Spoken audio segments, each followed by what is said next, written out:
What's going on, my Jack brother? Coach Scott here, and today I'm going to share 5 lifestyle changes that you should make to look your best, feel your best, and live your life to the fullest. I made these changes to my lifestyle 2 years ago in an effort to boost my testosterone levels, and I was shocked at the profound impact they had on my overall well-being. I am super stoked to hear the impact they have on you as well. The first and most important lifestyle change I made is something that I discuss on this channel often, and that is prioritizing sleep. Getting 7 to 9 hours of quality sleep each and every night. Nothing has a bigger impact on your energy, your mood, your focus, your clarity, your performance, your testosterone levels, your overall well-being than sleep. Now, I know everyone's situations are different. Some people work some crazy freaking shifts. It makes it very, very difficult for you to get in that 7 to 9 hours of quality sleep each and every night. Some of you are newer parents, but you know, for myself personally, when I reflect back when my kids were young, and I used to read books to them every single night before they would go to bed, and then I'd lie down next to them, I would end up falling asleep with them. So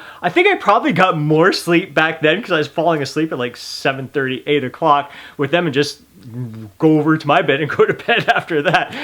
But we are all different. In my situation, I definitely have it easier than most people because I am living on my own right now. There is nothing that is keeping me up, but that wasn't the case beyond 2 years ago. I would definitely be up at night watching stupid reality TV shows and other TV programs, or flipping through my phone, seeing what's going on Facebook or Instagram, and just checking out social media in general, and just shopping around, just browsing the internet for no reason when I'm tired. But you think of those things as, oh, I'm just winding down at the end of the night. But you don't realize those types of things, watching TV and being on your phone, being on the computer, it's stimulating your brain and keeping you awake longer than you should. It may seem like it's relaxing activity because you're just lying there, you're sitting like a bump on a log, but it's not going to improve upon your sleep nor your sleep quality. So the first thing I did when prioritizing my sleep was establishing a consistent sleep-wake time where I would go to bed at the same time and wake up at the same time, or like right around the same time each and every day, whether it's the weekday, weeknights. And I established a wind-down routine at the end of the day where I would do some stretching, some self-massage, I would read a book. During the warmer months where the days are longer, I'd read my book outside, watching the sun set. It was very calming. Lucky enough to live on the water, so just hearing the kind of waves wash up on my neighbor's beach, seeing that sun going down, listening to the birds, reading that book, it grounded me in the moment. It allowed me to let go of my thoughts for the day, really wind down, and then come in the house, pop in that meditation audio as I lie into bed and just relax into a deep sleep. As time has gone on, I've kind of altered that just a little bit, my wind down routine. Now I'm incorporating yoga at the end of the day, which is really, because it gets me to focus on my breath and really relax my body, even though some of these stretches are killing me as I'm improving upon my flexibility, but it's allowing me to focus on my breath and relaxing my body. So doing that, and then doing a little bit of self-massage with the Ache Away massage gun, I freaking love it. Just doing everything I can to just keep that sleep-wake pattern consistent, avoiding distractions. So I turn off electronics at least an hour before I go to bed. I'm not flipping through my phone. I'm not on the computer. Like, there's a million things I could be doing right now, especially focusing on my business and everything. And like, I could come up with every reason possible to keep the electronics on. I tune that out and just focus on grounding myself in the moment. The second lifestyle change I made is I no longer have these epic cheat days. You see it a lot on YouTube, like the 10,000 calorie challenges, 20,000 calorie challenges. I've never been able to keep up with that. So even my epic cheat days were nothing like you see out there. But even for myself, like my kind of cheat days, like overeating, overindulging, it's kind of fun in the moment.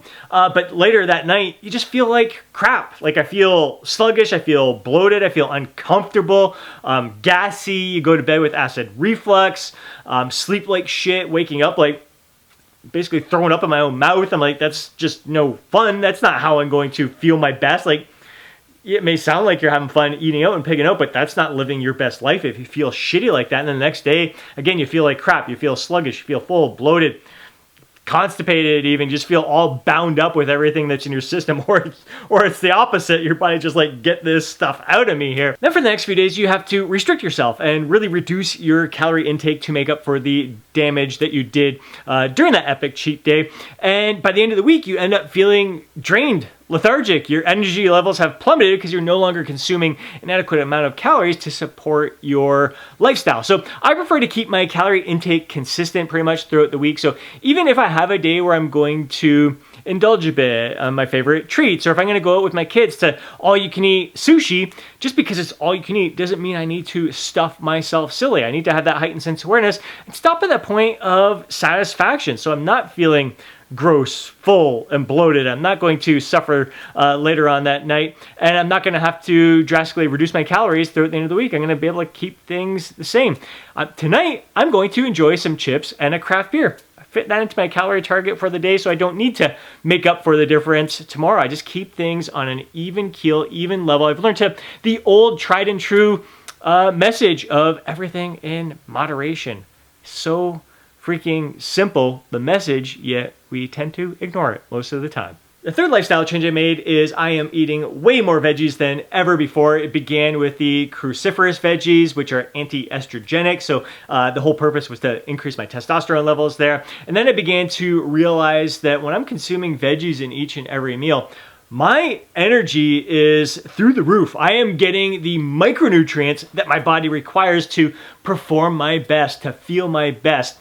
I think it's grossly underrated, the micronutrients. They were so focused on consuming the right macros, but the vitamins and minerals that we receive from the veggies that we consume can have a incredibly positive impact on our overall well-being. So I began eating a lot more broccoli, a lot more cauliflower, a lot more Brussels sprouts. I am so hooked on baked Brussels sprouts. I just put them in a Ziploc bag, a little bit of olive oil and some seasoning in there, and then put them on a baking sheet for about 45 minutes at 400 degrees Fahrenheit. Freaking delicious. It is like freaking candy to me. I absolutely love that, especially combining that with sweet potatoes, have some salmon. Again, great for boosting your testosterone levels. Like that meal I look forward to at least twice a week. It's like a treat to me. It tastes so freaking good and provides my body with all the nutrients it needs to thrive in all aspects of life there. So I have spinach in my shake. My second meal is the cauliflower, broccoli, some carrots in there with the eggs and the oats. Third meal, oftentimes I'll slice up some peppers and have that with my Greek yogurt. Then I'll have like either asparagus or Brussels sprouts with my dinner, or some other veggies at the same time. So veggies have had a huge, I was never a veggie person. It was really tough to get me to eat veggies, especially as a kid. But even as an adult, I really didn't consume all that much. And now I'm a veggie-aholic because I realized the impact that it has on my overall well-being and my health. The fourth lifestyle change I made is I am way more mindful and present in the moment during my walks. Walking has been a part of my life for years, especially past 10 years with my furry homie Chiefy dog. We go out for a morning walk and our evening walks. But there are times where I'd come home feeling more stressed because I'd be thinking of past events, past mistakes that I've made and beat myself up over them, or thinking about future things that haven't happened and stressing out over stuff that probably would never happen in the future. So 2 years ago, I made it a point to become very present in the moment. Listen to the birds, smell the flowers, be just aware of my surroundings, and really showing a great appreciation for everything that's around me, really feeling gratitude towards everything that is all around me. And it has had a profound impact on my overall well-being, my overall enjoyment of my walks. I'm getting much more out of it. It's amazing what we miss right in front of our eyeballs because we're so distracted about everything that's going on in our minds. We're missing what's right in front of us. And I find that has totally melted my stress away. So now I come back from my walks feeling invigorated, feeling happy, confident, proud, full of energy, full of zest, full of gratitude, and just ready to rock my day. It has had such a profound impact on managing my stress. And stress is a huge factor when it comes to keeping our testosterone levels at an optimal level. Stress will definitely decrease your testosterone levels. So using your walks not as a form of I gotta hit my step count, I gotta do it to burn so many calories. Get out for your walks to relieve stress, to help manage your stress. Really be present in the moment with that sense of gratitude and appreciation for everything that's around you. And the fifth lifestyle change I made is I've become more focused on activities outside of the gym that bring great joy to my life. Warmer months, I absolutely freaking love being out in the paddleboard. It's much like getting out for my walk. So I'm very grounded in the moment. I'm paddling along the lake shore, checking out the homes, again, looking for the fish in the water, seeing the birds. Just, it's really, it gets me in tune with what makes me tick is really what it's all about. I play hockey. I freaking love that. I love getting out for bike rides because I can cover more ground and explore more of the county, seeing what's out there. Again, nature. It's all about nature. I love getting out for hikes, getting along the trails with my parents. It's a great bonding experience with them. All year long, there's different migratory animals and birds coming and going. So that is exciting. I just love getting out for adventure, exploring the world around me. Again, yoga was another thing that has been a life changer for me, a game changer for me, improving my overall mobility, my overall flexibility, just being active, being moving. Simple things as working at my stand-up desk all day long. So I basically do, life is about movement, and I just don't sit. I just am on my feet right now moving. I try to be as animated as possible. It's just who I am. A lot of it is the energy I have thanks to the quality sleep I'm getting, the veggies I'm consuming, the quality nutrient-rich foods I'm consuming, the consistent level of nutrients that I'm consuming each and every day rather than having the up and down spikes. All of those factors come into play when it comes into my energy levels, and I'm able to give the best of myself to all the activities that I'm doing. But I find it just, this, like getting lean, it's pointless if you're not living your life to the fullest. It's pointless if you're not able to get out and enjoy this life, living life to the fullest. I think that's what it's all about. I think getting lean should be a byproduct of your lifestyle. And your lifestyle should be more than just the time that you spend in the gym. It should be your time being active with your loved ones and doing things that bring great joy to your life. So I've really been focused on just exploring different activities. Like I said, yoga is completely new to me for the past probably been like 5 months now that I've been incorporating that into my lifestyle. Paddleboarding is fairly new to me, and it just becomes a part of my daily practice because, again, it helps manage my stress levels and all that stuff. So it's just, again, live your life to the fullest. That's what it's all about. Living your life with confidence, pride, zest, and vitality. Giving the best of yourself to all that you're doing. So that's 5 changes I highly recommend you make to your lifestyle so you can transform your body, look your best, feel your best, and live your life to the fullest. I hope you enjoyed this video. If you did, please do me a favor, smash that thumbs up button. I'd really appreciate it. If you want some more videos like this, be sure to subscribe to the channel, hit that alert button so you're notified each time I upload a video.